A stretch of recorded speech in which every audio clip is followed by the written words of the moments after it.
हम लोग WhatsApp add नहीं है सर, व्हाट्सएप ग्रुप पे हम लोग नहीं है सर। तो आप एक बार अपने मैडम से बात कर लीजिए। मैडम से कैसे बात होगा सर? अच्छा, मैं देख मैडम अभी हैं। Good evening sir. Good evening. Good evening. Good evening ma'am. मैंने पूरा वीडियो डाल दिया यूट्यूब पे, आप लोग वहाँ जाइए फिर से दोबारा देखिए। अगर कहीं कोई सर न्यू एडमिशन का, लेकिन वो सब टेलीग्राम पे ग्रुप बना है, व्हाट्सएप में किसी का ग्रुप नहीं है। व्हाट्सएप में ग्रुप है। हम लोग ग्रुप में ऐड नहीं है। पहले क्लास करो तुम लोग, टाइम वेस्ट नहीं करो। चलिए, लास्ट में बात करेंगे हम लोग फिर से। Okay ma'am. व्हाइट बोर्ड मैं शेयर कर रहा हूँ स्क्रीन।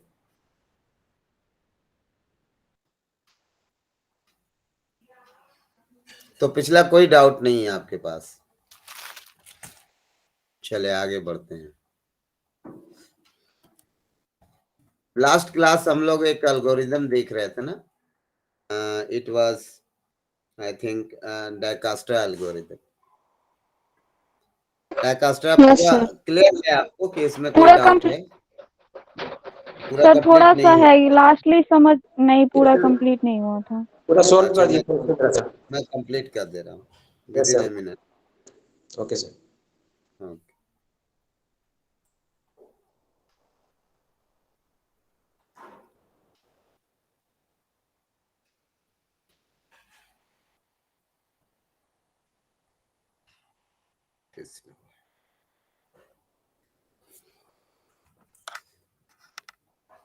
देखिए ये हमारा ग्राफ है and we are finding the all pair shortest path. This is your source node.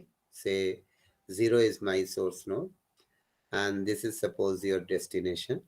So you are finding shortest path from source to destination. है ना? So it gives the final output is all pair sir shortest. Screen पे कुछ दिख कर रहा है। अच्छा अच्छा, स्क्रीन शो नहीं हो रहा है। स्क्रीन शेयर नहीं हुआ। अच्छा मैं कर दे रहा हूँ। अभी दिखाई दे रहा है?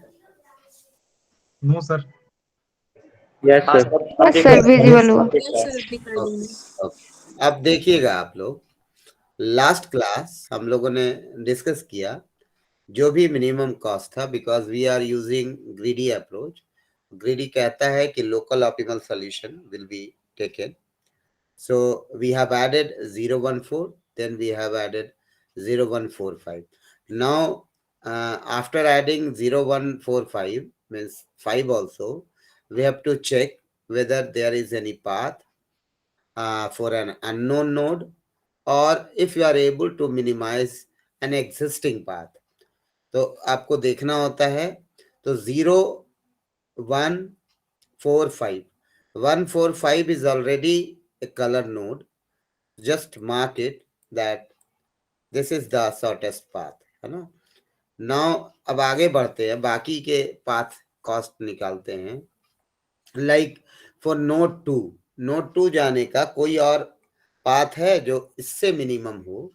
करंट कॉस्ट इज 12, है ना? आप देखें कि कोई और पाथ जिससे आप 2 पे जा सकते हो। So 4 + 1, because 4 is known, so you can not go directly to node number 2 using this path. Okay, so the path will be same. We cannot minimize. 3 भी देखिए आप मिनिमाइज नहीं कर पा रहे हो। 3 यहाँ है, आप कैसे जाओगे 3 पे? जा नहीं सकते बिकॉज 2 अननोन है अभी तक। फर्दर तो 3 भी एज इट इज है, no changes. Then 6 is also 6, we can not move to 6. Yes, we can move 6, na? Because we have 5 which is known. Node number 5 is known. So आप देखिए 6 तक कैसे कैसे आप पहुंच सकते हो। You have a path from 0 to 4, 4 to 5, and then 5 to 6. And the cost is 8 + 1, 9 + 2, 11. So 6 का अब आपका ये अननोन नहीं रहा. Now the cost is 11 and path is 0456. So write 0456 है ना. Now find path for 7 or 8 because 7 is not directly connected with any of the colored nodes. So we cannot add 7 as well as 8. Yes, we can go. We can reach 8 using 4 है ना. 4 से जा सकते हैं. तो 4 से अगर जा सकते हैं ना तो यहां भी हम जा सकते थे. तो इसको लिखे 8 + 7 क्या हुआ 15. यहाँ पे ये कॉस्ट आता 15 एंड पाथ तो आप देख पा रहे हो. Path is 048. हम बोलिए. स्क्रीन आप पिन कर लीजिए स्क्रीन को. देखिए कभी भी अगर आपको मीटिंग में है और प्रेजेंटर अगर प्रेजेंट कर रहा है तो आपके इसमें चले जाइए शो एवरीवन करके. क्या किसी को नहीं विजिबल है स्क्रीन? यस सर, विजिबल है स्क्रीन। विजिबल है। विजिबल है सर, विजिबल है सर। कंटिन्यू कीजिए सर। वही आप कीजिए, पिन कर लीजिए। कभी भी प्रेजेंटेशन अगर शो ना करे तो आप देखिए कि जो प्रेजेंटर है उसका नाम सर्च कीजिए और उसमें एक पिन बटन होगा, उस पिन बटन पे क्लिक कर दें, then it will be visible. अब आगे कुछ भी नहीं दिखाई दे रहा है, पता नहीं। जो आपको प्रोसेस बताया उसको फॉलो करें।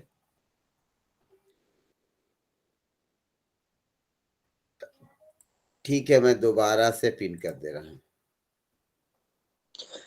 जिनको विजुअल नहीं हो रहा सर उनको बोलिए कि फिर से ज्वाइन करने के लिए। अच्छा, 2 से आप लोग जुड़े हो ना? ठीक, मैं समझ गया। अभी ठीक है? आप लोग कुछ लोग जो है पुराने वाले लिंक से जुड़े हुए हैं, ठीक है, और कुछ लोग नए वाले लिंक से। चलिए, दोनों को मिल रहा है ना? अभी देखिए तो। Yes sir. है ना? Now it is visible. Yes sir, visual है।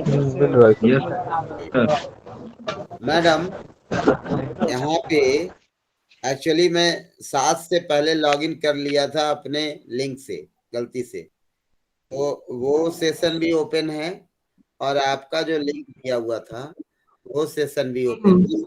इसके चलते यहाँ आपका पुराना नहीं जी, पुराना लिंक जो था आपका वाला वो भी खुला हुआ है क्या? हाँ, वो गलती से मैंने खोल दिया, उसी पे मैं वेट कर रहा था, मैं भूल गया था कि ये तो दूसरा लिंक अच्छा, दिया तो हुआ है। वहाँ फिर मैं उस पे स्टूडेंट थे क्या उसमें, उस लिंक में? हाँ, इसमें 11 लोग हैं, तो आप लोग उसमें ज्वाइन कर लीजिए ना, उस लिंक में। ये लिंक यहाँ देखिए दिया हुआ है, आप लोग उसमें ज्वाइन कर लीजिए। मैं इसको सेशन को क्लोज कर देता हूँ। कैसे उसको ज्वाइन करेंगे? ये लिंक है ना आपके मैसेज बॉक्स में, देखिए। मैम तो ग्रुप में लिंक शेयर कर दीजिए ना।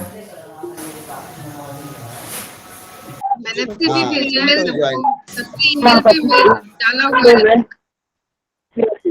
सब लोग उसी में चले जाइए, अभिमन्यु, विवेक, बाकी लोग जो भी हैं। थोड़ा सा दिक्कत होगा लेकिन आप स्विच कर जाइए, मैं उसमें आपको ज्वाइन करा लेता हूँ, वो तो सर करा लेंगे। चलिए, मैं आगे बढ़ता हूँ। जब आप सारे लोग चले जाएंगे तो मैं इस सेशन को क्लोज कर दूंगा। अच्छा, ये क्लियर है ना किस तरह से मैंने 15 लिखा? एक्चुअली मैंने थोड़ा बड़ा एग्जाम्पल ले लिया क्योंकि ये मिल गया था। कोई भी एक छोटा एग्जाम्पल भी लिया जा सकता है जिसमें नंबर ऑफ नोट्स कम हो। नंबर ऑफ नोट्स कम होंगे तो समझने में मुझे लगता है आसानी होगी आपको, लेकिन ये ज्यादा बेहतर है क्योंकि इसमें जो पाथ है वो अपडेट होता रहेगा ऑलवेज। अब देखें 8 और सी को फिर से देखें आप। 8C यानी node number 8 and this is cost of reaching node number 8 है ना, कॉस्ट है, लिंक कॉस्ट है। इसको मैं क्लोज कर रहा हूँ। मैडम क्या करूं, इस लिंक को क्लोज कर दूं? इसमें आते सर हैं इसमें बच्चे बहुत बहुत लोग, इसीलिए वो दोनों जगह आ रहे हैं। नहीं सर, आप अपना लिंक क्लोज कर दीजिए। सारे स्टूडेंट हैं सर, इसमें बहुत सारे। सर आने ये देते रहने हैं आप दीजिए। आज, नहीं तो वो ज्वाइन नहीं कर पाएंगे। कल से आप लोग उसमें ज्वाइन कीजिएगा, है ना, रीसेंड बोलते हैं करने। फिर जो अभी आप चैट बॉक्स में शेयर किए हैं उसी में ज्वाइन करूंगी कल से। हाँ सर हाँ कुछ हाँ, अभी आवाज भी आप नहीं आ ज्वाइन रहा कर है। लीजिए भाई। आप किसमें हैं? रुकिए, मैं ये सेशन क्लोज ही कर देता हूँ। आप लोग उसमें चले जाए, मैंने लिंक शेयर कर दिया है। सर लिंक कहाँ शेयर किए हाँ, हैं? लिंक आपके चैट बॉक्स में है, चैट बॉक्स बगल में है ना, ये चैट बॉक्स यस। देखिए, थर्ड आइकन जो होगा। सर उसमें से आ गए हम लोग इसमें। ठीक है, नहीं फिर भी इसमें देख रहा हूं मैं कुछ लोग आ रहे हैं अभी तक। ठीक है, ये अभी भी आ रहा है लोग। ठीक है, मैं शुरू करता हूँ, आने दीजिए। 8C, we need to update this node cost, है ना। How we can update this, because now 5 is known। तो अब 8 के लिए देखें आप कि आप इसको फर्दर मिनिमाइज कर सकते हैं या नहीं।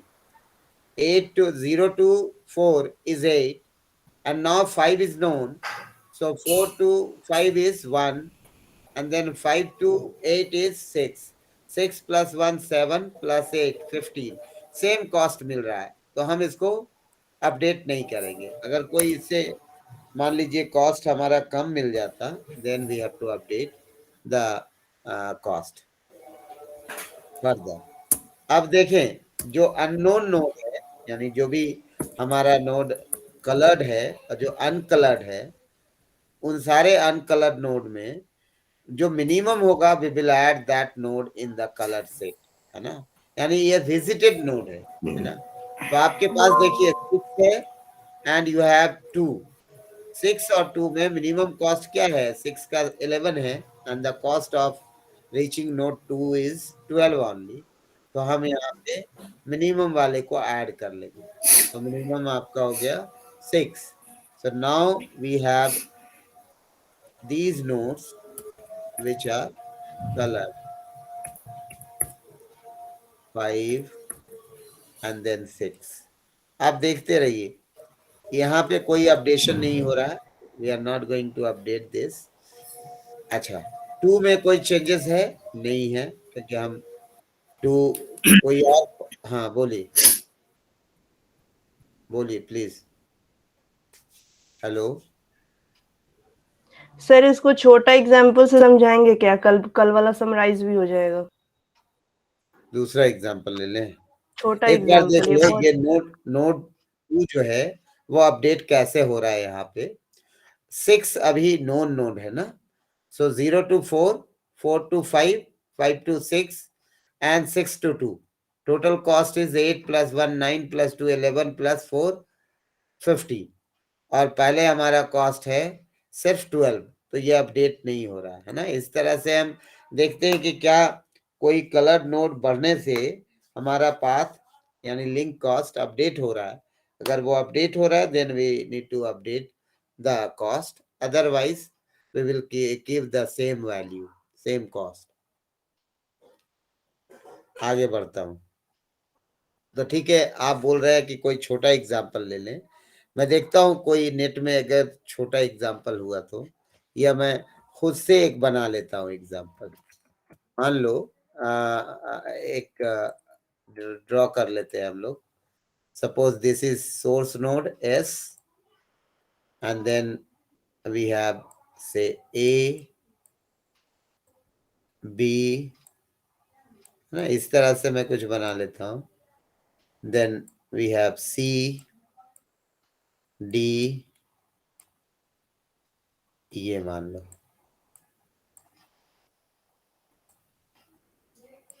इस तरह से, है ना। SABCD। अब इसका कोई कॉस्ट ले लेते हैं। मान लो ये 4 है, 2 है, ये लिंक कॉस्ट है, देन 1 है ना। यहाँ पे भी मान लो 1 है, then this is 4, this is suppose 2, and this is suppose 9। ठीक है, 9 है ये। अब इसका मुझे डायकास्ट्रा एल्गोरिथम यूज करके बताना है all pairs shortest path. So initially the colored node is T, so S is my source node, so we will put S in the colored set. Now the unknown nodes are A, and this is the link cost, then B, and then link cost, then C। इस तरह से आप लिखते चले जाए, B, C, and link cost, and D, and link cost. So from S, 2 nodes are adjacent on S, ना। S पे 2 node directly connected है। So A पहुंचने के लिए the cost is 4. So cost is 4 and the path is S to A, है ना। S से लिख दिया मैंने। S से मतलब हो गया सोर्स नोड से लेकर डायरेक्टली, क्योंकि वो कनेक्टेड है। Then B also we can reach from S. So लिखिए आप B and cost is 2। ये अजीब से लिखा था, हाँ, cost is 2।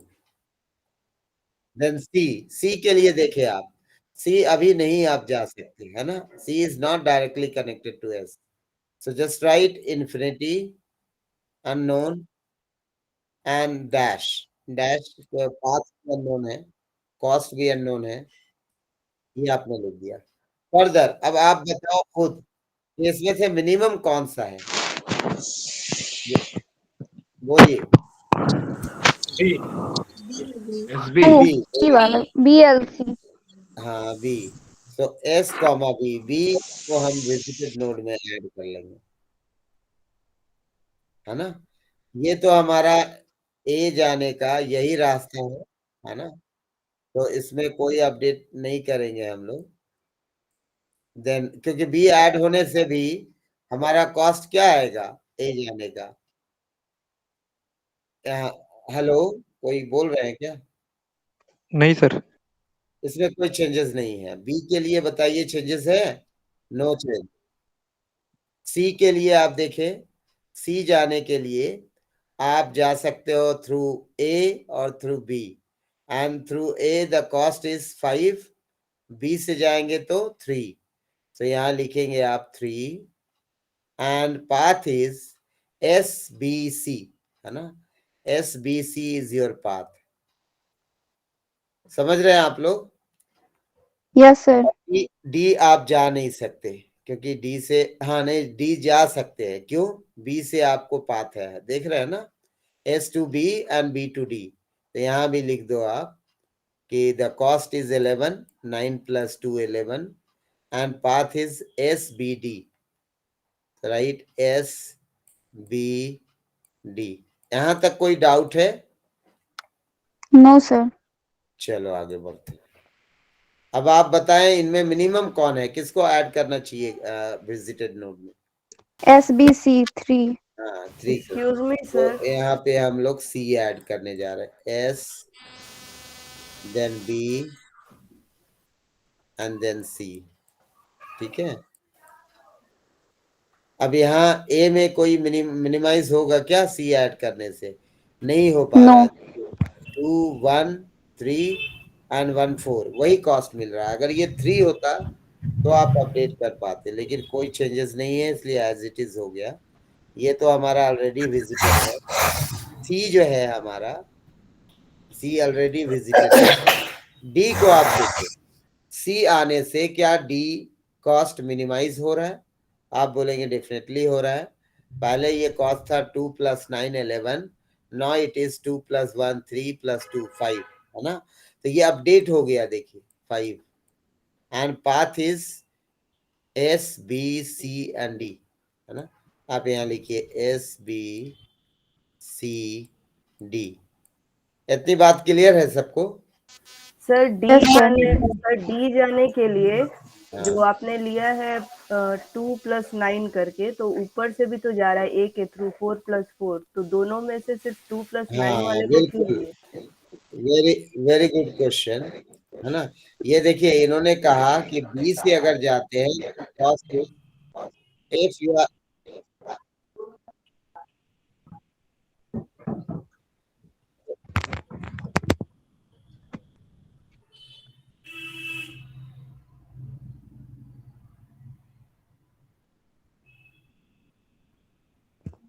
हेलो, हाँ आप देखिएगा, आपने ठीक कहा कि ए से अगर जाते तो कॉस्ट क्या होता? 4 + 4 8, तो डेफिनेटली हमें जाना किससे चाहिए था? 8 से। यानी ये लाइन जो होगा इसमें आप लिखेंगे S A D and cost क्या होगा? 8, और नेक्स्ट टाइम ये अपडेट होकर हो जाएगा 5। क्लियर है ना अभी? Yes sir. ओके, आगे बढ़ते हैं।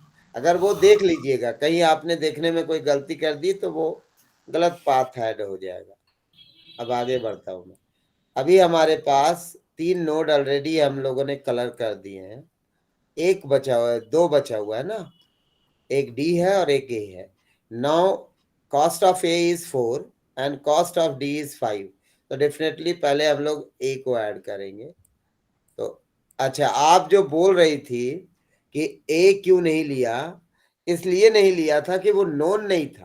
आप देखिए यहाँ पे, इसको आप ध्यान से देखिए, ए तो अभी आप ऐड करोगे ना, तो ये पाथ आपके काम का नहीं था, इसीलिए मैंने ऐड नहीं किया था। मेरी बात समझिए, एस बी डी ही होगा यहाँ पे, बिकॉज ए जो है वो अननोन है, ए को हमने नहीं किया था, इसीलिए मैंने यहाँ 11 लिखा था। क्लियर हो गया?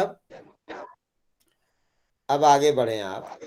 एस बी मतलब ए बी ऐड हो गया, अब A B and C, S A B and C. Now we have added A, why A? Because the cost of A is lesser than cost of D. Further A में कोई change नहीं होगा, B में कोई change नहीं होगा, सी में आप देख लीजिए कोई और चेंजेस मुझे नहीं लगता है, और डी में भी कोई चेंज नहीं है। सो ये एज इट इज हुआ। अब एक ही नोड हमारा बचा हुआ है जो कि डी है, so we have to visit D also. S A B C and D, है ना? ये पांचों नोड ऐड होगा और ये एज इट इज है। तो आपको क्या इससे पता लगा? आप देखें कि from source S now you have minimum path to reach all nodes, है ना, ऑफ दिस ग्राफ। सब जगह आप जा सकते हो। S to A minimum is 4, S to C minimum is 3, and the path is 2 and 1, means S B C. हर एक नोड का आपको देखिए यहाँ पे मिल गया मिनिमम कॉस्ट। क्लियर है ये? Yes sir. ये सबसे छोटा एग्जाम्पल है ना, इसको आप प्रिंट स्क्रीन ले ले, तो मैं अगला क्वेश्चन जो एक और ग्रीडी अप्रोच में है उसको बताता हूँ। ये ले लिए आपने प्रिंट स्क्रीन? सर लास्ट में जो किए हैं SABCD, इसमें टोटल ऐड नहीं करेंगे? तो टोटल ऐड तो आपको करना ही होगा, मेरी बात समझिए। डी का मिनिमम कॉस्ट तो मिल ही गया आपको, क्या है वो? 5 है। तो फिर ऐड करना क्या, ये तो सारे नोट का आपको बता दिया मिनिमम कॉस्ट, है ना? Okay sir. क्लियर है ना? और हर बार ये आप नहीं होता है, अगर कोई उससे बेहतर पाथ मिलता है तो हम अपडेट करते जाते हैं, नहीं तो हम एज इट इज उसको अपडेट नहीं करा। सर स्टार्टिंग डी से नहीं कर सकते थे, कोई जरूरी है कि वहीं ऐसे इसलिए स्टार्ट मान कर लो डी कोई से? राउटर है ना, और वो राउटर जो भी सोर्स है वही ना फाइंड करेगा रूट, है ना, वही सोर्स राउटर ही फाइंड करेगा ना। आपका सोर्स अगर ये होता तो हम डेफिनेटली इधर से देखते, क्योंकि हमारा सोर्स ये था, इसलिए मैं यहाँ से देख रहा। मेरी बात समझे? उससे कोई मतलब नहीं, कोई ये भी सोर्स हो सकता है, ये भी सोर्स हो सकता है, लेकिन हम नॉर्मली किस तरह से दिखाते हैं, राइट साइड ट्रैवर्स करते राइट साइड, यस सर। हैं ना। वैसे कर तो सकते थे डी से भी स्टार्ट। बिल्कुल, अगर डी से आपको कहा जाता तो डी से करना पड़ता, उसमें कोई ओके सर, चेंजेस नहीं होगा। वहां भी हम देखेंगे कौन से एडजेसेंट नोड है, उसी तरह आगे बढ़ेंगे। क्लियर है ना? Yes sir, clear. चलिए आगे बढ़ते हैं। अब इसी मेथड से अभी देखो, इसमें भी आपको मिनिमम कॉस्ट मिला। Now we have a different method which is a Bellman-Ford algorithm। तो अभी हम लोग Bellman-Ford algorithm एक बार रन करके देख लें। ये सारे एल्गोरिदम इंपॉर्टेंट हैं, कोई भी कभी भी पूछा जा सकता है ना। तो नाम क्या है इस एल्गोरिदम का? Bellman-Ford algo. एंड ये भी आपका सारे नोड का शॉर्टेस्ट पाथ बताएगा। सो इसका तरीका क्या है, आप पहले समझिए कि हाउ Bellman-Ford वर्क्स। बोलता है कि सपोज दो नोड हैं जो आपस में एडजेसेंट है, एक और नोड है मान लीजिए, ये नोड मतलब राउटर हुआ। अभी मैं मान लो आपको एक इंटर नेटवर्क क्रिएट करके दिखाऊं पैकेट ट्रेसर किसी में। हाँ बोलिए। सर आप जरा सबको बोल दीजिए ना, अटेंडेंस का वो जो लिख रही है ना सब, मतलब एनरोलमेंट नंबर, और ये मैम बोली है कि लिखने के लिए नहीं, ऑटोमेटिक वो रिकॉर्डेड हो जा रहा है। तो सब अटेंडेंस के लिए लिख रहा है, तो स्क्रीन पे बार बार आ जा रहा है, तो बहुत प्रॉब्लम हो रहा है सर। सबको मना कर दीजिए एक बार। अच्छा अच्छा अच्छा, ठीक है। हेलो स्टूडेंट्स, हेलो, मेरी आवाज आ रही है? Yes sir. आप लोग मत यस सर। क्यों लिख रहे हैं जब रिकॉर्ड हो रहा है सेशन? चलिए देखते हैं। So what is Bellman-Ford? It is also an algorithm which uses the same approach. And what is hop? यहाँ पे hop लेंगे हम लोग। Hop means distance between two router। यानी ये जो आप देखें, मान लो this is A, this is B, and this is C। So this is one hop and then two hop, है ना। A to C is two hop distance and A to B is one hop। इसको one hop बोलते हैं। hop hop means distance between two router, है ना, that is called hop। तो यहाँ पे अब hop distance लेकर कैसे निकालेंगे? तो मेरा एक h है, initially number of hop that we can move is 0, है ना। हमारे पास हॉप 0, हॉप एस पे है, hop 0। Hop 0 means you cannot move one hop, you have only 0 hop। So if you are at S, you are in hop 0। hop 0 में अगर है तो हमारा A और उसका कॉस्ट अननोन है, क्योंकि आप मूव ही नहीं कर सकते एक भी hop. B is also unknown, C is also unknown, and D is also unknown, ना जी। सिंपल लिख दिया, ABCD सभी में इन्फिनिटी लगा दीजिए। नाउ अब आप एक हॉप डिस्टेंस चल सकते हैं, one hop. So in one hop sir हाँ क्वेश्चन है इसमें कि bellman-Ford algorithm sir negative integer find out करता है ना सर, मैं नेगेटिव वेट को? हाँ वो करता है, लेकिन अभी हम आपको अप्रोच बता रहे हैं कि किस तरह से ये एल्गोरिदम काम कर रहा है। मेरी बात समझ रहे हैं? Okay sir. तो देखिएगा आप वन हॉप में आप कहाँ जा सकते हो? S to A, S to B, है ना। एस टू ए क्या पाथ हुआ? S A, just right S A, and then cost is 4. SB, आप लोग इंटर नेटवर्क वगैरह चैप्टर पढ़े हैं और पैकेट ट्रेसर वगैरह में इसको करके देखे हैं? हेलो, यस सर, आप लोगों ने पैकेट ट्रेसर वगैरह यूज किया है? यूज तो नहीं किए सर। अच्छा, तो अगर आप इसको एक बार रन करके देखेंगे, है ना, तो Yes, sir. आपको ज्यादा क्लियर होगा कि एक्चुअली किस तरह से हम यानी एल्गोरिदम का सिमुलेशन कर सकते हैं। तो आप एक बार कोशिश कीजिए, कोई भी एक, जैसे ये सिस्को का पैकेट ट्रेसर आता है, इसको Okay, आप रन कीजिए इसमें, इसी चीज को, बेलमन फोर्ड को, या अपना कोई नेटवर्क जैसे ये है ना, यहाँ से राउटर लीजिए, यहाँ से नेटवर्क बनाइए, एक बार जरूर कोशिश कीजिएगा। इसके लिए आपको एक आईडी क्रिएट करनी होगी सिस्को एकेडमी में। सिस्को एकेडमी जो है उसमें आप साइन अप कर सकते हैं, आईडी क्रिएट कर सकते हैं। आईडी क्रिएट करने के बाद उससे लॉगिन करना है ना, ये आपको कनेक्ट कर लेगा। देखिए यहाँ यूजर नेम पासवर्ड डालना है, जिस भी मेल आईडी से आपने अकाउंट क्रिएट किया है। मैं बस दिखा देता हूँ, जिससे कोई भी एल्गोरिदम आप रन करें, मैंने एक बार सिमुलेट कर लें। मान लो आपने नेटवर्क लेयर के कुछ एल्गोरिदम या और भी एल्गोरिदम्स पढ़े हैं, तो एक बार ट्राई कीजिए। मैं एक बार बस ऐसे ही आपको दिखा दे रहा हूँ, क्योंकि इसमें तो टाइम लगेगा जानकारी के लिए। ये देखिए, यहाँ से आप डिवाइसेस ले सकते हैं।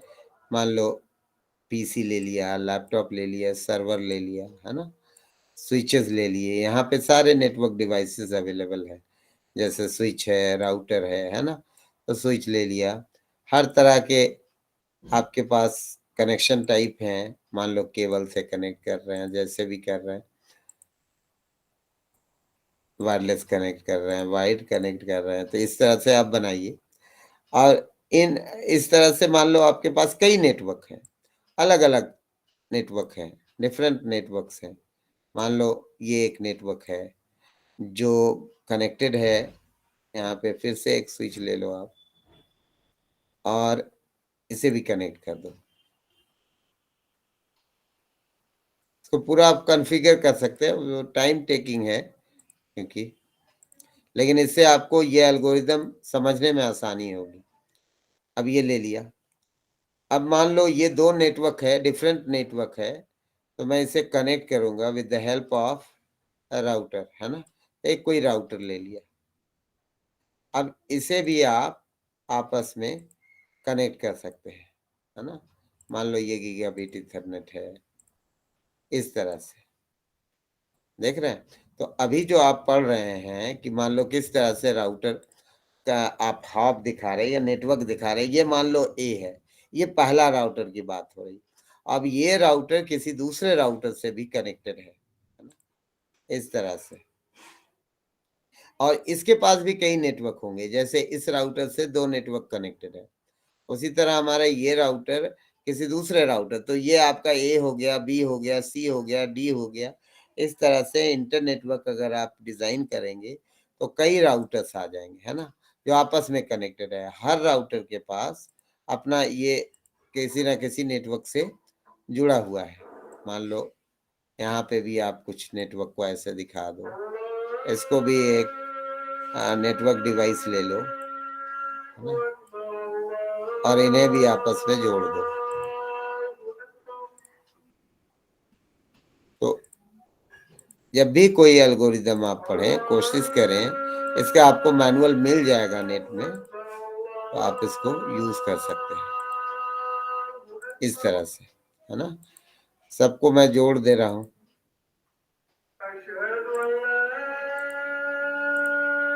देख रहे हैं।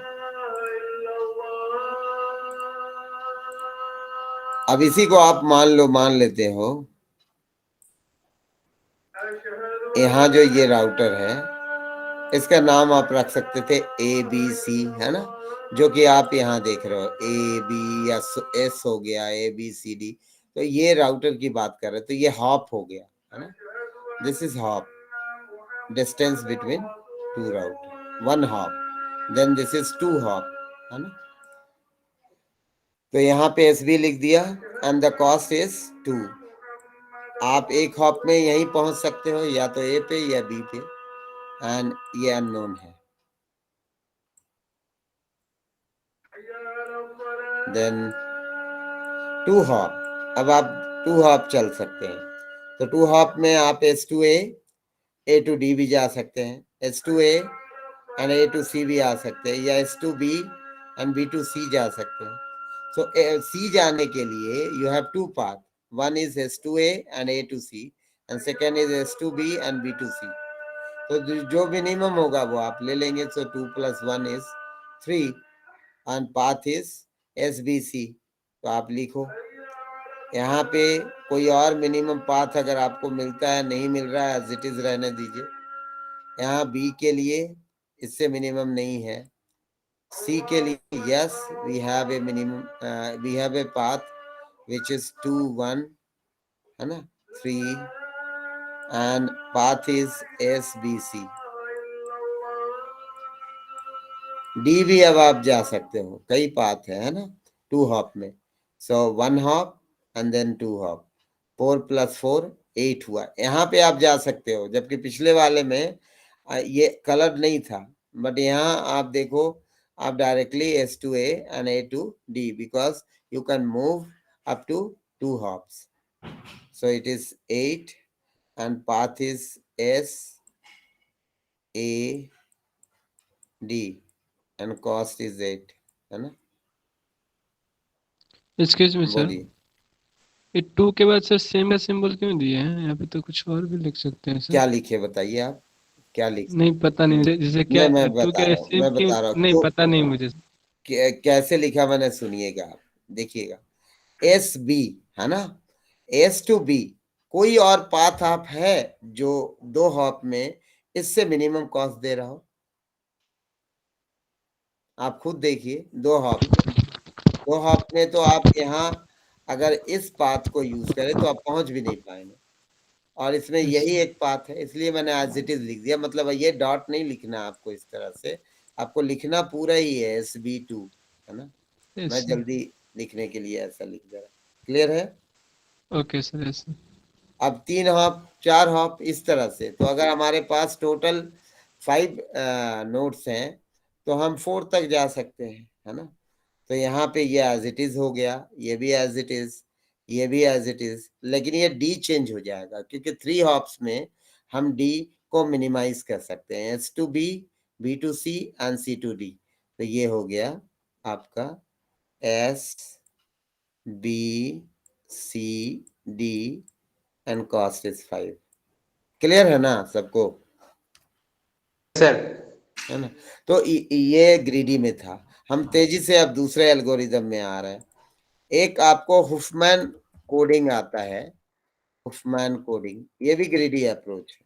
जितने अप्रोच अभी तक आपने देखे वो सारे ग्रीडी है, जिसमें हम लोकल ऑप्टिमल स्ट्रक्चर कैलकुलेट करते हैं और फाइनली मुझे ग्लोबल सॉल्यूशन या तो मिल भी सकता है या नहीं भी, क्योंकि ग्रीडी हर जगह पे आपको ऑप्टिमल सॉल्यूशन नहीं देता है। सो हुफमैन कोडिंग भी एक पॉपुलर फेमस ग्रीडी एल्गोरिदम है। It is used for lossless compression of data. Data compression में हम लोग यूज करते हैं और ये लॉसलेस है, यानी आप रीजनरेट कर सकते हैं ओरिजिनल डेटा को, है ना। कंप्रेशन का टेक्निक है। It is used, it uses variable length encoding, ये वेरिएबल लेंथ यूज करता है। कोड लेंथ जो होता है कैरेक्टर का, वो डिपेंड करता है कि वो कितना फ्रीक्वेंटली, यानी फ्रीक्वेंसी अगर ज्यादा है तो कोड का लेंथ कम होगा, है ना।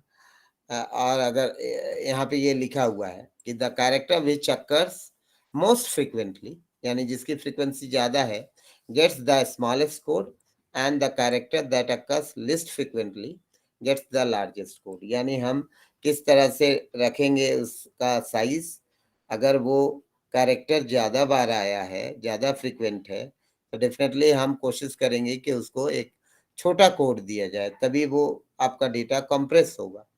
और बड़ा कोड होने से तो फिर क्या होगा कि डेटा कंप्रेस नहीं होगा, है ना। अब इसमें कुछ नियम है, इसको सीधे हम एग्जाम्पल से समझ लें।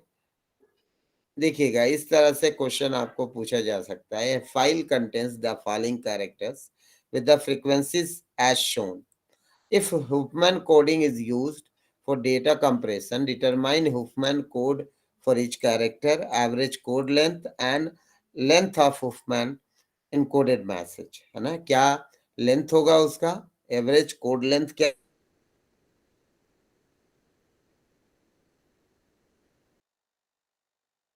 सर आवाज नहीं आ रही है।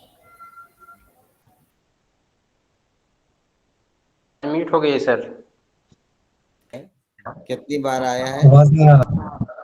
अभी आ रहा है मेरी आवाज? Yes sir. देखिए, ये आपके कैरेक्टर हैं, ये उसकी फ्रीक्वेंसी। मान लो कोई मैसेज है, उसमें ए कितनी बार आया है? 10 टाइम्स। ई आया है 15 टाइम्स, है ना। इस तरह से आई है, ओ है, यू है, एस एंड टी है। मान लो कोई एक मैसेज है जिसमें सिर्फ यही कैरेक्टर आए हैं और इतनी बार आए हैं, है ना। तो आपको निकालना है कि इसका हुफमैन कोड क्या होगा हर कैरेक्टर का, एवरेज कोड लेंथ क्या होगा और लेंथ ऑफ हुफमैन कोडेड मैसेज क्या होगा, ठीक है। तरीका क्या है, आप इस तरह से स्टेप 1 में क्या करते हैं, हर एक नोड क्रिएट करते हैं जितने भी दिए हुए हैं आपके, टी है, ओ है, यू है, और आप सॉर्ट कर दे रहे हैं उसकी फ्रीक्वेंसी के हिसाब से। यानी जिसकी फ्रीक्वेंसी कम है उसको पहले लिख रहे हैं। You have arranged all nodes in terms of frequency in ascending order. Further अब इससे एक बाइनरी ट्री बनाएंगे हम लोग इस तरह से। सो टी एंड ओ यानी जो भी मिनिमम है उसको इस तरह से ऐड करते चले जाएंगे आप, यानी 1 + 3 ये हो गया 4, ठीक है। अब अगला आपके पास जो है वो u है जिसकी फ्रीक्वेंसी 4 है, इन दोनों की मिलाकर फ्रीक्वेंसी 4 है। सो 4 + 4 फिर ऐड होगा आपस में, इस तरह से ये हो गया 8, 10 बाकी के नोट्स हैं। Again we have to just make a tree. So 8 + 10 is 18, यहाँ देखो 18 दिखा है, 18, 12, 13, 15। अब इसे फिर से सॉर्ट करना है। अगर ये लिस्ट असेंडिंग में नहीं है, then first we have to arrange the node in terms of least frequency and then फिर उसको हम लोग मर्ज करेंगे। तो यहाँ पे 12 और 13 फिर से आपने ऐड किया, 25, देन 25, 15 एंड 18। अब फिर से इसे अरेंज करना पड़ेगा असेंडिंग में। सो 15 पहले आएगा, देन 18, देन 25, है ना। ये अरेंज हो गया 15, 18, 25। अब इससे फिर बनाओ तो 15, 18, 33, 33 और ये 25। कुछ नहीं कर रहा हूं मैं, बस इन दोनों को लेना है। देखिए मैं इसको दिखा दूं एक बार करके, आप कंफ्यूज ना हो। ये ले लिया ना, इसको मैं हटा दूं। Yes sir.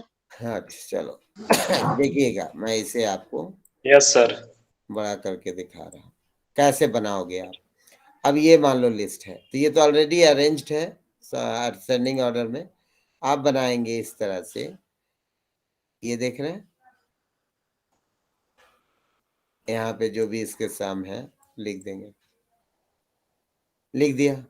अब फिर से अरेंज करना पड़ेगा, यानी 33 बाद में आएगा, पहले 25, और इसमें जो अटैच्ड हैं वो तो लिखने पड़ेंगे आपको जितने चाइल्ड हैं इस तरह से, और वो 33 है, 15 है, ये सब एज इट इज रहेगा, है ना। 18 देन डॉट डॉट डॉट, है ना। अब इन दोनों को फिर से आप ऐड कर लो। तो इस तरह से हम ये ट्री क्रिएट कर रहे हैं। ये देखिए, फिर ये अरेंज किया इन्होंने, अरेंज करने के बाद ये फिर से ऐड किया, ये 58 आ गया। यहाँ तक कोई डाउट है तो पूछ लीजिए, बोलिए। No doubt sir. चलिए आगे बढ़ते। अब इसमें आप कोड असाइन करेंगे। बोलता है how to assign code. If you assign weight 0 to the left edges, then assign weight 1 to the right edges. यानी जितने भी लेफ्ट एज है, लेफ्ट की तरफ एज है, उसको आप 0 करेंगे तो राइट में 1 करना पड़ेगा, कोई एक कोडिंग सिस्टम आपको फॉलो करना पड़ेगा।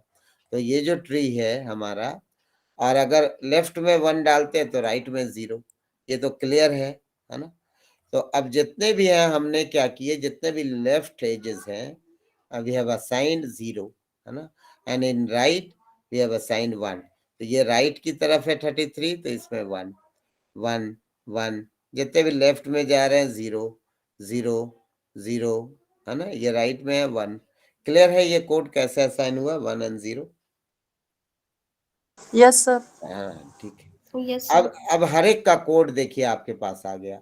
आई का कोड क्या है 0 0, इसी तरह एस का कोड क्या है 0 1, इसी तरह आपका ये जो है ई का कोड क्या है 1 0 है ना, और टी का कोड क्या है देखिए 1 1 0 0 0 है ना, टी का कोड है। यानी वैसे नोड जो कम बार आए हैं, जो लेस फ्रीक्वेंट हैं, उनका कोड देखिए काफी बड़ा है। टी का कोड काफी बड़ा है, ओ का कोड बड़ा है, लेकिन आई एस ई इनका कोड छोटा है। अब देख लीजिए आप जाकर ऊपर जो आप बना रहे थे, आई एस ई ये सब जिसकी फ्रीक्वेंसी ज्यादा थी उसका कोड हमारे पास 2 बिट में आया, जबकि टी ओ यू ए वगैरह का कोड हमारा क्या है काफी बड़ा आया है ना। क्लियर है ना ये कैसे हुआ? Excuse me sir. हाँ बोलिए। सर वो जो 0 1 आपने बैठाया था एक बार फिर से थोड़ा सा यदि बता देते। हाँ अभी दे देते हैं। जैसे ये मेरा फाइनल हुकमैन ट्री है, मैं इसको ले लेता हूँ प्रिंट स्क्रीन, मैं यहाँ पे इसको पेस्ट कर दे रहा हूँ। ओके हुआ ना, देखिएगा आप कोई एक तरीका यूज करेंगे तो यहाँ पे लेफ्ट साइड में मान लो 0, तो जितने भी लेफ्ट हैं उनको आप 0 डाल दीजिए, डाल दिया है ना, और जितने भी राइट है उसमें 1, राइट एजेस में। क्लियर है? Yes sir. है ना। अब आप कोड निकाल लीजिए, ट्रेवर्स कर दीजिए इसको ना, यहाँ तक जाइए। मान लो आई के लिए निकाल रहे हैं तो आई इज, यहाँ से शुरू करेंगे 0 0, ये हो गया 0 0। इसी तरह टी का निकालना है तो टी इज पहले 1 देन 1 देन 3 zeros 1 1, यानी 5 बिट्स में आया है ना, यही बता रहा है ये। क्लियर है ना ये कैसे कोड आया ये सब? Okay sir, thank you sir. पहला क्वेश्चन क्या पूछा गया था आपसे, calculate Huffman code for each character, तो आपने हुफमैन कोड निकाल दिया। अब दूसरा का एग्जांपल क्वेश्चन है कि फाइंड एवरेज कोड लेंथ, है ना। एवरेज कोड लेंथ निकालने का तरीका क्या है? एवरेज कोड लेंथ निकालते हैं sigma frequency into code length by total frequency. So जितने भी हैं कोड, मान लीजिए आपका आई है, टी है, जितनी बार आया है उसकी फ्रीक्वेंसी के साथ आप मल्टीप्लाई कर दीजिए। यानी मान लो आपका आई जो है 12 टाइम आया था, तो 12 इंटू आई का जो भी कोड है 2 बिट है तो इंटू 2 हो जाएगा, है ना। इस तरह से देखिए यहाँ पे है ना, 13 इंटू 2, 1 इंटू 5, 4 इंटू 4, सारे को ऐड कर दिया गया बाई टोटल फ्रीक्वेंसी। तो यानी एवरेज कोड लेंथ क्या आ गया 2.52, है ना। 2.52 इज एवरेज कोड लेंथ, है ना। And length of Huffman encoded message क्या हो गया? टोटल आपके पास 58 हैं, तो 58 कैरेक्टर हैं और हर एक का कोड लेंथ अगर 2.52 है, then the total number of bits required for this message is 147 bits. Clear है ना? Yes sir. ये समझ में आया है ना? Yes sir. अच्छा ये किस तरह से निकाला गया? बहुत सिंपल है, आप यहाँ से देखिएगा, ये वाला मैं करके दिखाता हूँ थोड़ा सा, ये वाला यहाँ पे मैं पेस्ट कर दे रहा हूँ।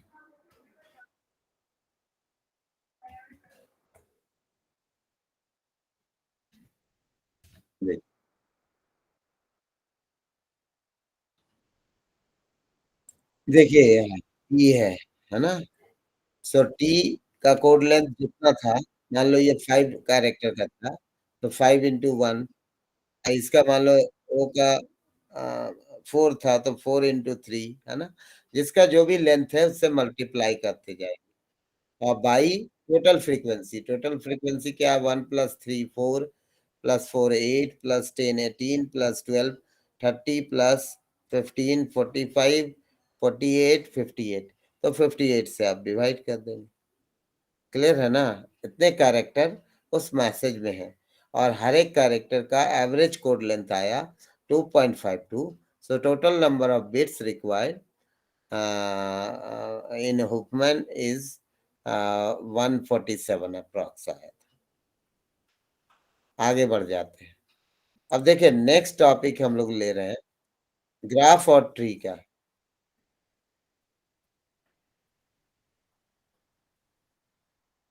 ट्री, बाइनरी ट्री ऑलरेडी आपने पढ़ा है आप लोगों ने कि एक ऐसा ट्री है जिसमें मैक्सिमम 2 चिल्ड्रन होते हैं, एक left node and second is right node, है ना, in which we have at most 2 children, है ना, name the left node and the right. ये तो डेप्थ और हाइट क्या होता है, मान लो कि कोई बाइनरी ट्री है, तो ये जो पहला है इसको डेप्थ बोलते हैं 0 एंड हाइट क्या है, जो आपका हाइट नीचे से स्टार्ट करेंगे आप, हाइट 0, हाइट 1, हाइट 2, हाइट 3, इस तरह से लेवल देखना है। This is at level 1, level 2, level 3, level 4, है ना, इस तरह से। तो ये रूट नोड कहलाता है and these are all inner nodes and this is your leaf node. Leaf node last वाले नोड को, है ना, जिसका कोई चाइल्ड नहीं है। तो ये सब मान के चल रहा हूँ, डेटा स्ट्रक्चर में आप पढ़ चुके हैं। यहाँ पे क्या इंपॉर्टेंट है वो देखिएगा, ये सब आपको पता होना चाहिए। What is complete binary tree, what is full binary tree and complete binary tree, ये सब मैं नोट्स दे दूंगा। How to find the height of a binary tree, मान लो हम लोग हाइट कैलकुलेट करते हैं किसी बाइनरी ट्री का, देखते हैं, मैं करके दिखा। Height of a binary tree, suppose कीजिए this is first node, then the children, again इस तरह से हमारे पास कोई बाइनरी ट्री है। और लेवल बढ़ाते हैं, एक और लेवल,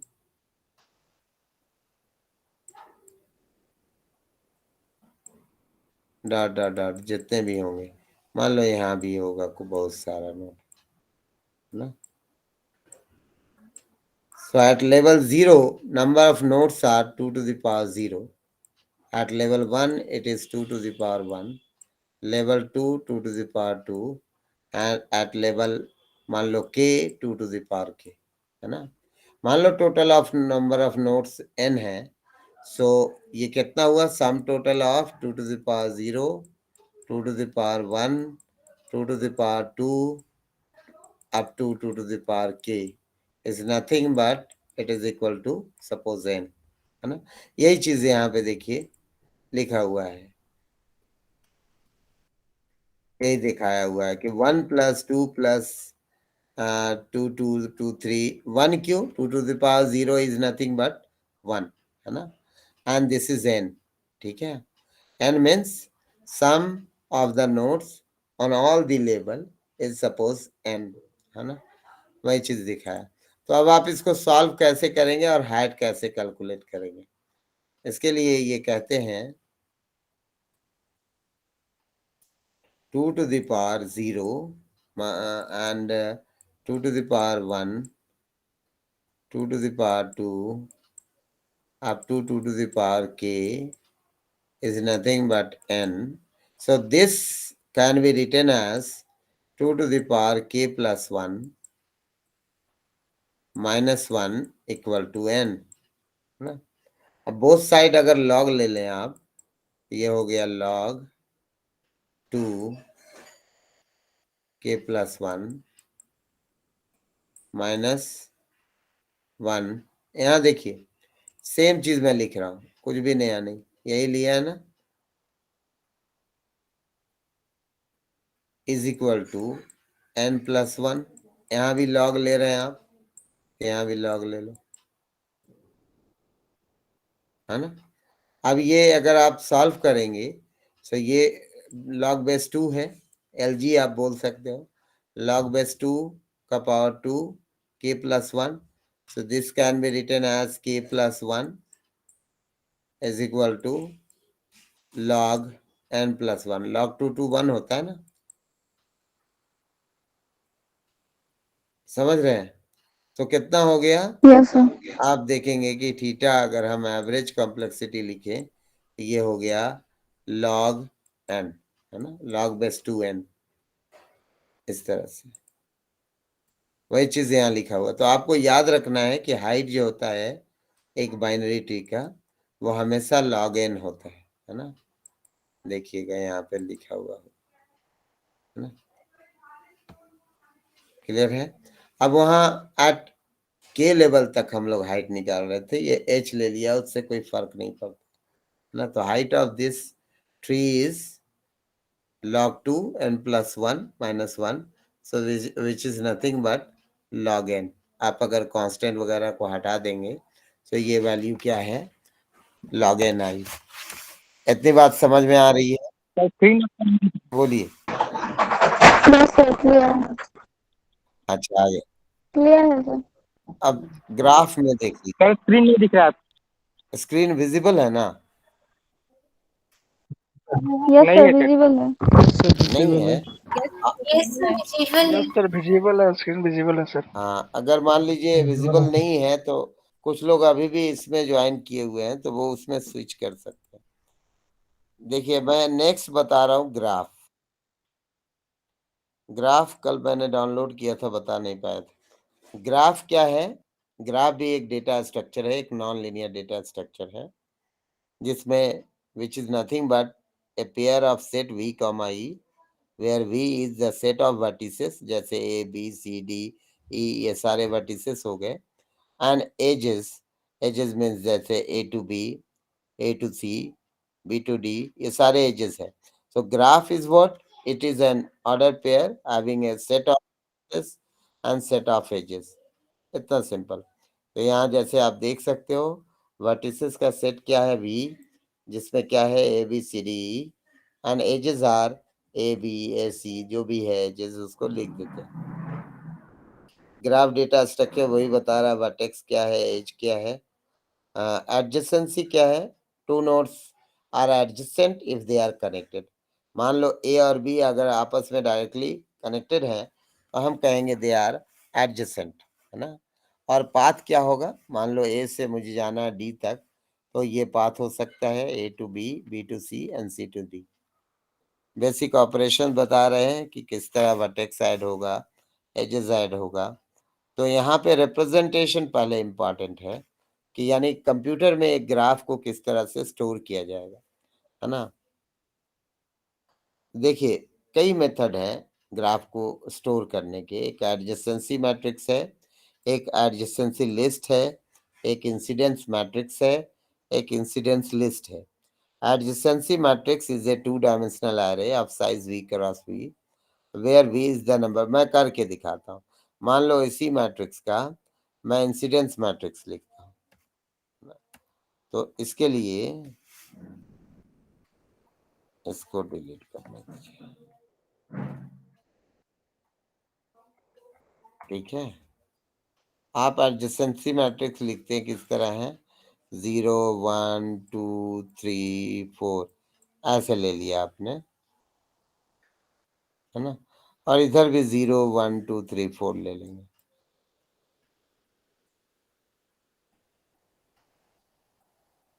ना 0 to 0 कनेक्टेड नहीं है, सेल्फ लूप भी नहीं है। 0 to 1 yes connected, 0 to 2 no, 0 to 3 no, है ना। तो अगर एडजेसेंट है तो लिखेंगे 1, अदरवाइज 0, है ना। तो एडजेसेंसी मैट्रिक्स में हम क्या करते हैं, if the nodes are adjacent then we will put 1, otherwise 0। 0 to 4 is connected तो 1, इस तरह से। तो इस मैट्रिक्स को हम कहते हैं एडजेसेंसी मैट्रिक्स, है ना। देखिएगा यहाँ पे ये लिखा हुआ है, ये बता रहा है 0 1 2 3 4, 0 1, 0 और 1 लिखना है बस आपको। क्लियर है ये? Yes sir. एडजेसेंसी लिस्ट देखो क्या है, ये एक लिंक लिस्ट होता है, जैसा आपने डेटा स्ट्रक्चर में पढ़ा है ना। तो इसमें क्या है, an entry I represent the link list of adjacent to the ith vertex, यानी 0 के एडजेसेंट कौन है, जितने भी हैं सबको एक लिंक लिस्ट में डाल देंगे। अब देखो लिंक लिस्ट में किस तरह से डालेंगे, मान लो हमारा ग्राफ क्या था, अच्छा उसको डिलीट नहीं करते, ये तो बहुत टाइम लग गया, मैं इसको ले आता हूँ। ये ग्राफ सामने रखना है, अभी आप बता पाए। सर इस ग्राफ में अगर लूप रहता तो क्या होता, तब उसका वैल्यू क्या होता? मैं बता दे रहा हूँ, मैं दिखाता हूँ। यहाँ से ये ले लिया, एक सेकेंड।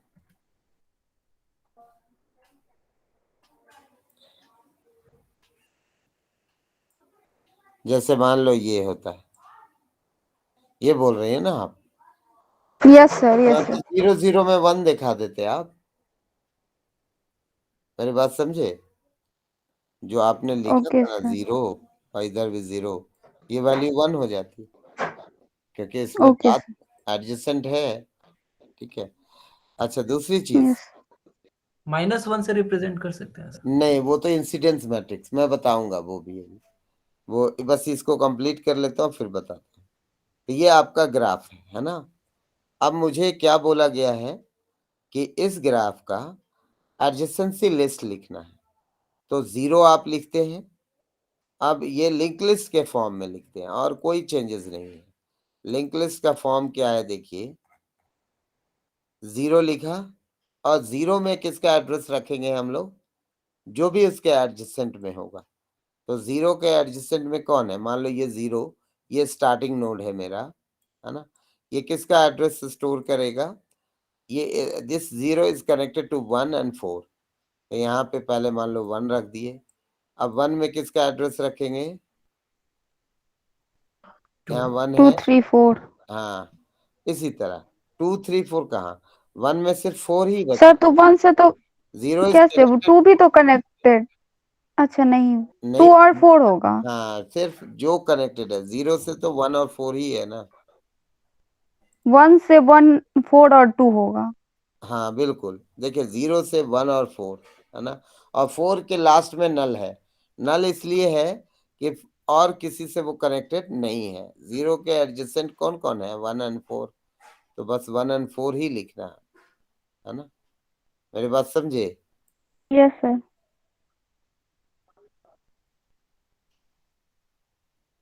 आगे बढ़े, तो यस इस सर। तरह से अगर आप स्टोर करेंगे देन इट इज कॉल्ड। उसी तरह 1 के केस में 1 इज कनेक्टेड टू 0 4 2 and 3, तो सबको लिख देंगे, जो जितने से कनेक्टेड है वो सारा लिखा जाएगा। देखिए 1 is connected to 0 4 3 2 all ना, it is connected to all other nodes, so simply write है ना in this form। तो इस तरह से अगर हम चीजों को रखते हैं, ये कहलाता है adjacency list representation of the graph. याद रखो कंप्यूटर में ग्राफ को स्टोर करना है तो कई तरीके हैं, एडजेसेंसी मैट्रिक्स है, एडजेसेंसी लिस्ट है, या इंसिडेंस मैट्रिक्स भी है जो आप अभी बोल रहे थे।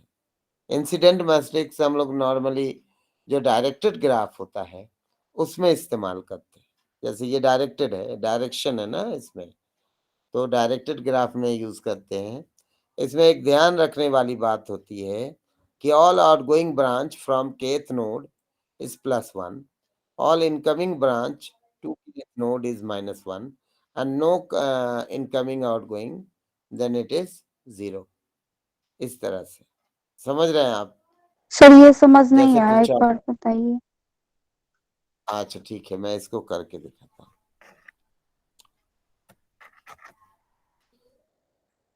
ये डिलीट कर दे रहा हूँ।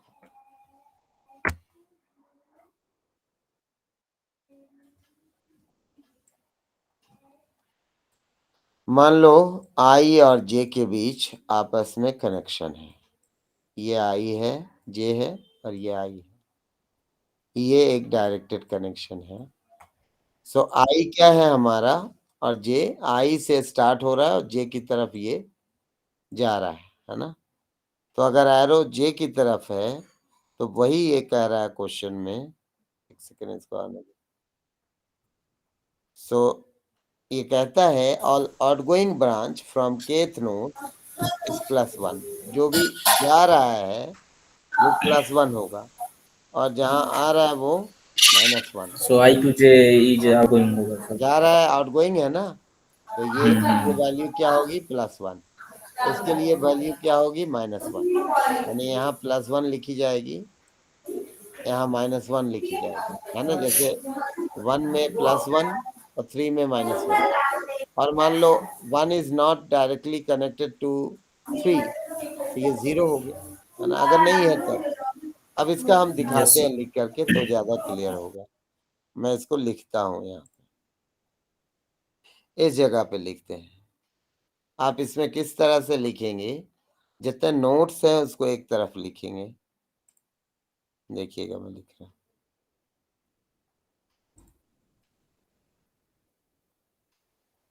यहाँ लिखेंगे आप 1 2 देन 3। एक बार मुझे पूरा लिखने दीजिए। 1 2 3 4, बस यही है शायद। 1 2 3 एंड 4, है ना। और जितने एजेस हैं उसको यहाँ लिख लें। A B C D E F वगैरह वगैरह, ठीक है। 1A, है ना। अब देखिए 1 और 2, ए जो है आपका एज, वो 1 और 2 को कनेक्ट कर रहा है। 1 में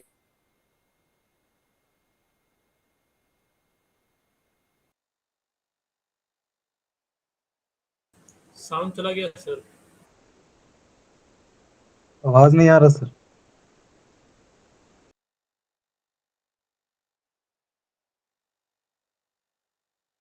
आउटगोइंग है, देखो आवाज नहीं आ रहा। अब आ रही है सर। अच्छा ठीक है, मैं दिखा दे रहा हूँ वही चीज जो मैंने बताई। ये समझ में आया कैसे लिखा प्लस माइनस? Okay sir. आप फिर दूसरा लिखिए ना।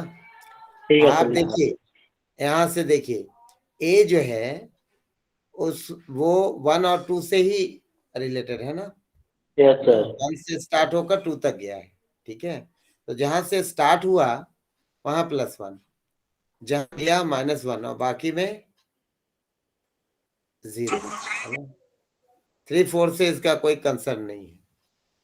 बी के लिए देखें आप, B is connected with 1 and 4। 1 is incoming and 4 में वो आउटगोइंग है। जहां आउटगोइंग है -1 और 0 जहां, सर। हाँ हाँ, बिल्कुल। तो 1 में हो गया वो -1 ना, -1 और 4 + 1 4 में +1, बिल्कुल। +1। बस ऐसे ही कर देना, बाकी में 0 लगा देना। यस ये भी सर। एक तरीका है ग्राफ को स्टोर करने का मेमोरी में। अब यहाँ पे देखिए कई एल्गोरिदम है। मान लो ट्रेवर्स करना है आपको एक ग्राफ को। Traversing is nothing but visiting all nodes exactly once, है ना। ट्रेवर्स में क्या करते हैं, हम हर नोड को विजिट करते हैं एक बार, है ना। जैसे मान लो ये कोई ग्राफ है, हाँ सर जैसे एडजेंसिटी हाँ, एडजेसेंट में क्या बोले, एडजेसेंस जो होता है, एडजेसेंसी में एडजेसेंट मतलब हुआ कि जो डायरेक्टली इंसिडेंट है किसी एक वर्टेक्स पे, उस एज को एडजेसेंट बोलते हैं। नहीं, मैं पूछ रहा हूँ ना एडजेंसेंट। मैं प्रोनाउंस नहीं कर पा रहा हूँ, जो लिस्ट था और मैट्रिक्स था ना, सबसे ऊपर वाला इंसिडेंट से पहले आपने बताया था ना एडजेंसेंट। हाँ मैं दिखा दे। हाँ ये यहाँ पे दो तरह का है, लिस्ट है और मैट्रिक्स है। हाँ, तो नीचे में इंसिडेंट्स वाले में भी दो है क्या, लिस्ट और नहीं मैट्रिक्स? उसमें तो एक ही तरीका बताया हुआ है इसमें, ओके सर। अलग से नहीं दिया, इसलिए मैंने नहीं बताया। यहाँ देखिए ना, 1 2 है, एक ही है। तो ये मैट्रिक्स में अगर आप इसको लिस्ट में रख सकते तो कोशिश कीजिए रखने का, रख ही सकते हैं। कोई चीज अगर किसी एरे में स्टोर हो सकता है तो डेफिनेटली वो लिस्ट में भी स्टोर हो सकता है ना। तो तरीका तो दो ही है, आप समझिए, या तो एडजेसेंसी या इंसिडेंस। अब वो मैट्रिक्स जो है वो एरे में स्टोर हो या वो एक लिस्ट में स्टोर हो, तो वो तो तरीका बदल गया, बट तरीका यहाँ पे दो ही है ग्राफ को कंप्यूटर की मेमोरी में रखने का। वो पहला है एडजेसेंसी मैट्रिक्स और दूसरा है इंसिडेंस मैट्रिक्स। अब उसको कोई लिस्ट में रख ले तो अलग बात है ना। अब डीएफएस, ये डीएफएस क्या है? Traverse a graph in depth bar motion. इस तरह से जैसे प्री ऑर्डर में आप ट्रैवर्स करते हैं तो उसको बोलते हैं डेप्थ बार मोशन, है ना। जैसे यहाँ पे बताया हुआ है कुछ तरीके, देखिए आप लोगों ने pre order, in order, post order वगैरह पढ़ा है ना डेटा स्ट्रक्चर में। मान लो कोई बाइनरी ट्री, यस सर। पहले होगा रूट आपने, बाइनरी ट्री है। यहाँ पे मान लो है 2, ये 1 है, ये 3 है। तो प्री ऑर्डर बोलता है कि हम पहले वर्टेक्स को विजिट करेंगे, नहीं लेफ्ट को विजिट करेंगे, देन रूट को विजिट करेंगे और देन राइट को विजिट करेंगे, है ना। राइट, अच्छा जब नाम एक ही रूट समझ में आ रहा है, इसको वर्टेक्स बोल लेते हैं। तो लेफ्ट वर्टेक्स राइट, यानी पहले लेफ्ट जाना है। अगर किसी नोड को आप बाइनरी ट्री को ट्रैवर्स करेंगे, देन फर्स्ट विजिट लेफ्ट, तो left of this is 1, then vertex, then right, है ना। उसी तरह इन ऑर्डर कहता है कि फर्स्ट ट्रैवर्स वर्टेक्स, ठीक जा रहे हैं, नहीं यहाँ पे इन ऑर्डर में पहले रूट होता है सर। पी में वर्टेक्स ना होगा, इन ऑर्डर में रूट। आवाज नहीं आ रहा है। देख लीजिएगा, ये तीनों तरीके जो हैं। और एक पोस्ट ऑर्डर है जिसमें पहले आप लेफ्ट जाते हैं, फिर राइट जाते हैं, फिर वर्टेक्स, है ना। यानी पोस्ट ऑर्डर में क्या होगा, पहले 1, फिर 3, देन 2, यानी ट्रैवर्सिंग का ये तरीका है, हर नोड को विजिट करने का ये तरीका है। तो पोस्ट ऑर्डर अगर ट्रैवर्सर कोई यूज करता है तो उसका आउटपुट आएगा 1 3 2। अगर ये इन ऑर्डर में ट्रैवर्स करते हैं तो ये उल्टा लिख दिया है शायद मैंने, ये ऐसे होगा, यानी इन ऑर्डर में होगा लेफ्ट वर्टेक्स राइट। तो इन ऑर्डर में हो गई वैल्यू 1 2, यानी सॉर्टेड ऑर्डर में आता है वो, देख रहे हैं आप, सॉर्टेड ऑर्डर है। और प्री ऑर्डर में जो होता है वो लेफ्ट ये वर्टेक्स लेफ्ट राइट, यानी 2 1 3 ऐसे होगा ये इसमें। तो इसको यहां से हटा दो, ये इसको प्री ना करके इसको प्री कर दें, ये प्री है आपका और ये इन है। क्लियर है ना ये? Yes sir. आगे बढ़ते हैं, देखिएगा।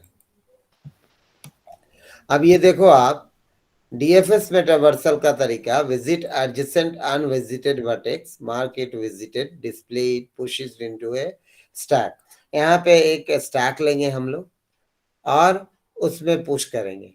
पहले विजिट करेंगे, देन मार्क करेंगे and finally we will push it into a stack. If no adjacent vertex found, pop the vertex from stack and then repeat rule 1 and 2 till the stack is empty। ये algo है, मान लो rules है DFS में traverse करने का। Example से समझिए, मान लो ये कोई ग्राफ आपको दिया हुआ है, इसे आप ट्रेवर्स करना चाहते हैं, यानी हर नोड को विजिट करना चाहते हैं, किस तरीके से? डीएफएस के तरीके से। तो डीएफएस कहता है डेप्थ बार्ड मोशन, है ना, जिसमें स्टैक का इस्तेमाल होगा, यानी डेटा स्ट्रक्चर कौन सा यूज होगा? स्टैक। तो अब ये आपका है इनिशियली सोर्स नोड को इसमें आप पुश कर लें, तो एस है, एस को मार्क किया हमने और एक स्टैक में पुश कर दिया। फर्दर अब बोलता है एस के बाद किस में जाना है आपको, तो जो एल्गोरिदम का है वही जाइएगा। यहाँ पे बोलता है if no adjacent vertex found then pop, otherwise visit adjacent unvisited vertex, यानी इस एस का कोई एडजेसेंट वर्टेक्स को विजिट करना है। तो आपके पास यहाँ पे ए, बी और सी तीनों एडजेसेंट है एस से, तो आप किसी एक को चुनेंगे, मान लो ए को चुना, तो आप ए में चले गए। ए में जाने के बाद ए को प्रिंट किया, डिस्प्ले किया जो करना है, एंड फाइनली पुश कर दिया एक स्टैक में। समझ में आई बात? आप पहले एस को आपने मार्क किया था, फिर आपने ए में क्यों गए? Because A is adjacent to S. इसी तरह अब अगला एडजेसेंट, एडजेसेंट किसका? डी का, ए का। तो ए का एडजेसेंट कौन है? डी है, तो डी को आप पुश करेंगे, है ना। देन एडजेसेंट ऑफ, जो अगर टॉप एलिमेंट है डी, डी का क्या है? बी है और सी है, ए तो ऑलरेडी हो चुका है, तो बी और सी में कोई एक लेंगे, मान लो इसने बी लिया।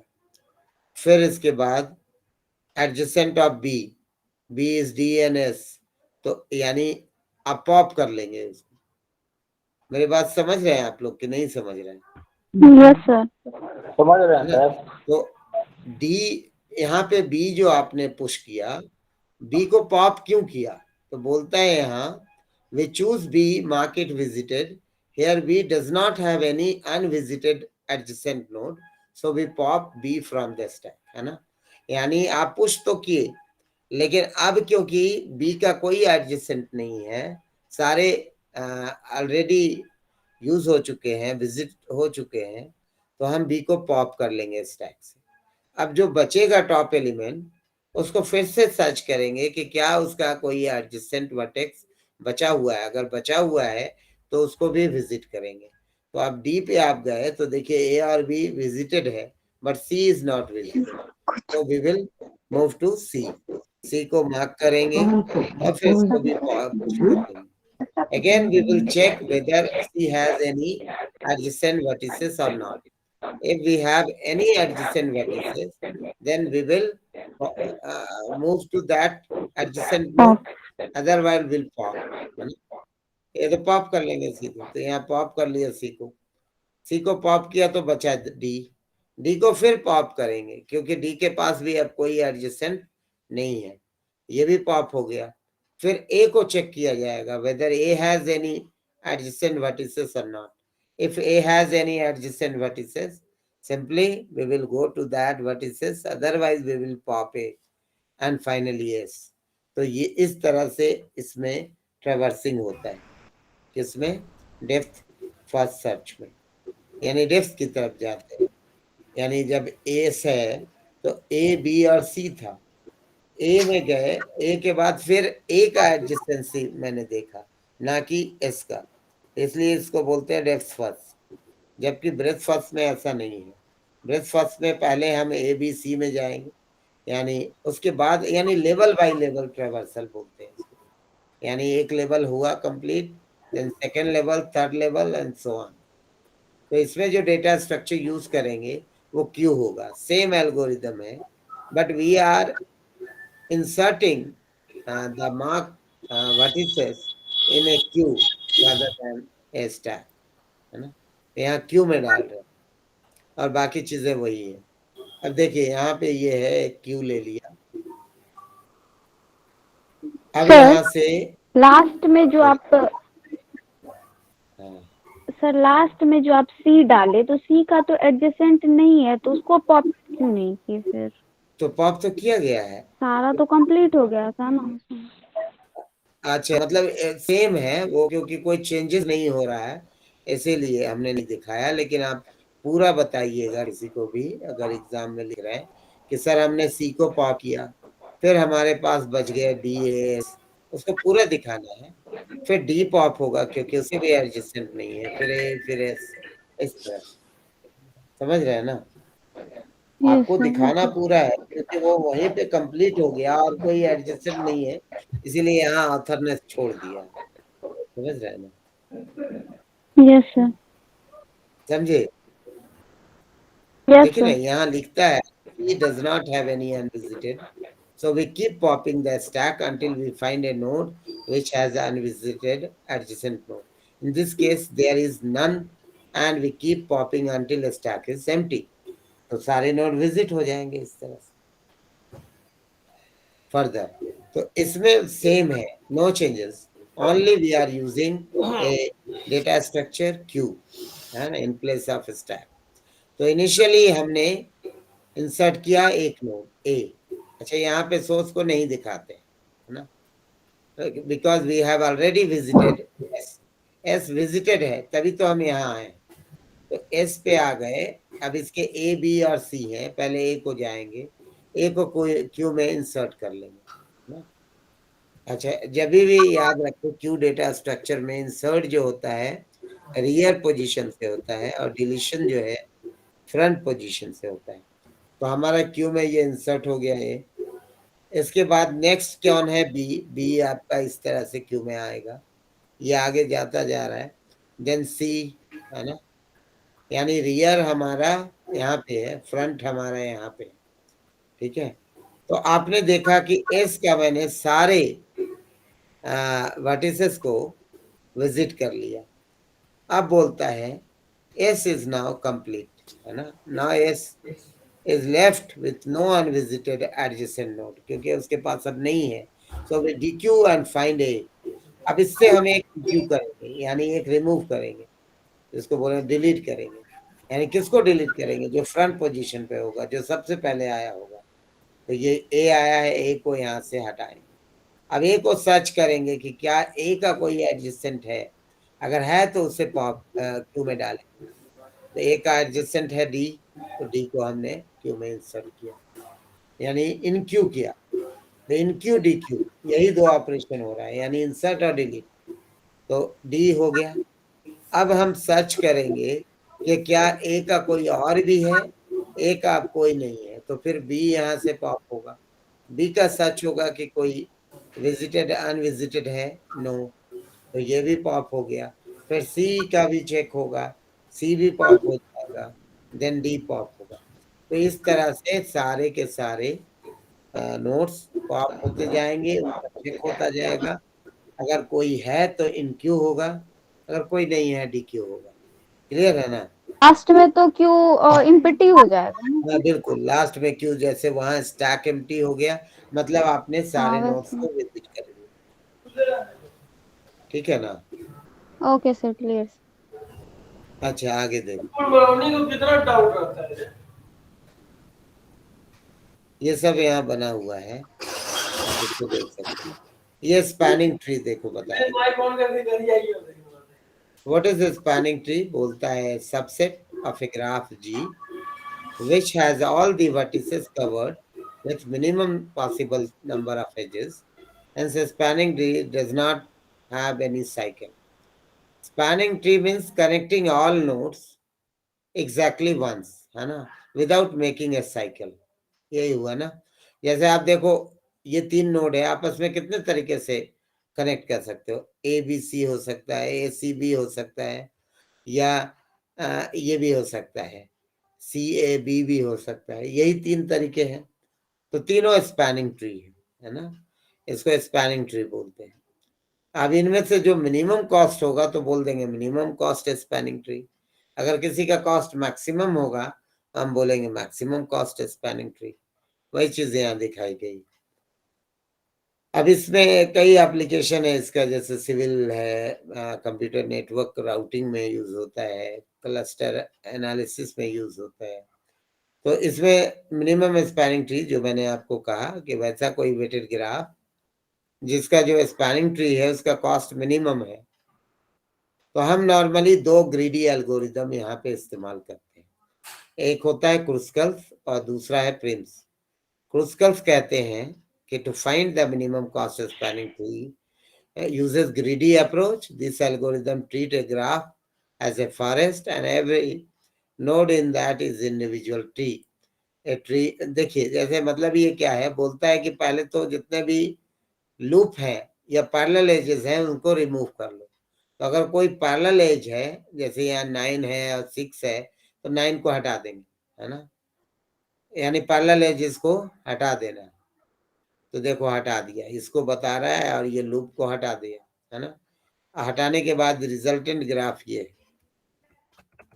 अब देखिएगा, ये पहला जो क्वेश्चन था कि find the minimum cost spanning tree using Kruskal's algorithm, इस एग्जांपल का, तो इससे पहला स्टेप क्या बोलता है, remove all loops and parallel edges, हटा दो।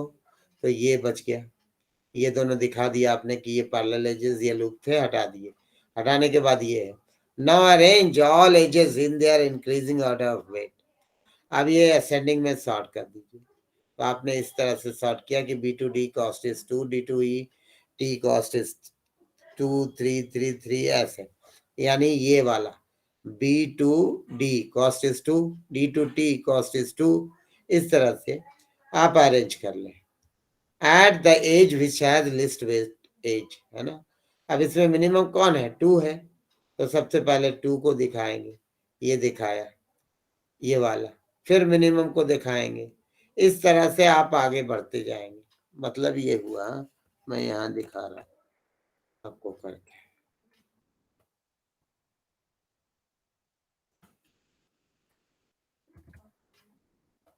अरे ये नहीं, प्रिंट स्क्रीन नहीं लिया यार।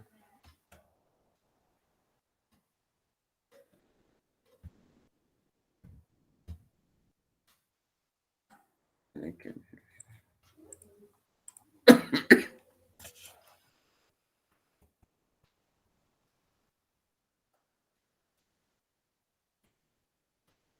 देखिएगा यहां से डेफिनेटली सबसे मिनिमम कौन सामने निकाला, D2T। Yes sir. फिर आपका हो गया D2T। मिनिमम कौन है, ये है मिनिमम, फिर है ये मिनिमम। साइकिल नहीं बनना चाहिए और सारे नोड विजिट होने चाहिए। अब आप मिनिमम देखे कौन है, यहाँ जाने का 2 पाथ हम डेफिनेटली इसमें जाएंगे। तो ये ग्रीडी अप्रोच इसमें भी हम इस्तेमाल कर रहे हैं, है ना।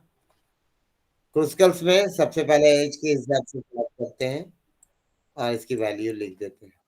यहाँ देखिए वही चीज बताया हुआ है स्टेप वाइज कि पहले आपने ये लिया, ये लिए, है ना।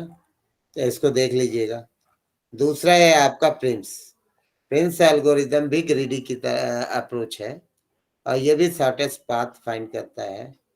देखिए इसमें भी लूप्स है, पैरेलल एजेस उठा लेना है, हटा देना है, then choose any arbitrary node as root.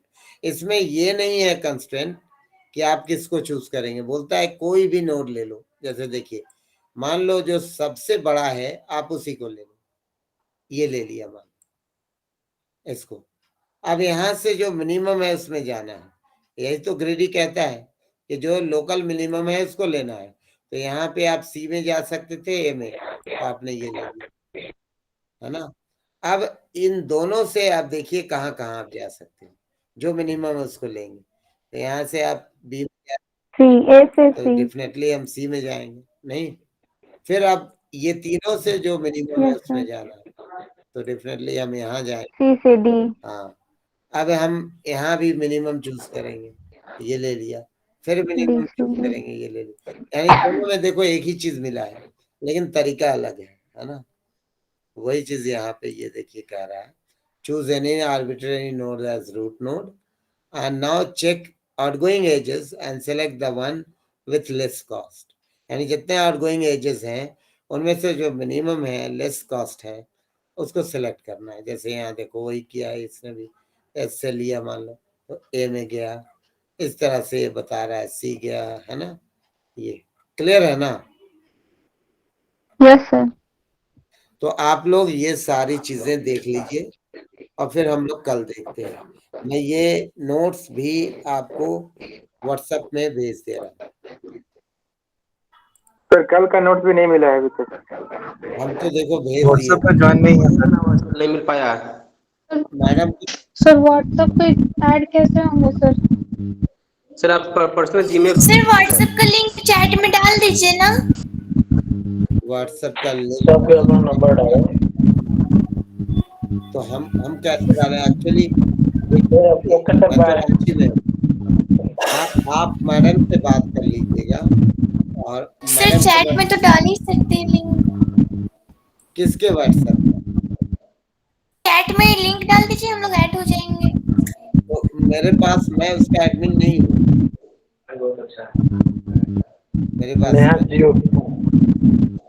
BCA group है, ये तो नहीं है।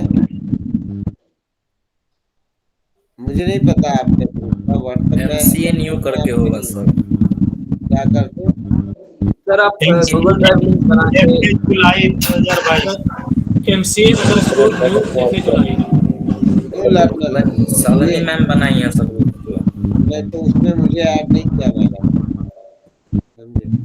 आप लोग एक बार बात कर लेंगे। कैसे कांटेक्ट करेंगे व्हाट्सएप से ऐड होने के लिए? मैं मैडम को भेज दूंगा। मैम को भेज देंगे सर। नहीं हो पा रहा है सर। क्या सर नहीं हो पा रहा है इस तरह से, तो कोई ग्रुप हम लोग का है ही नहीं।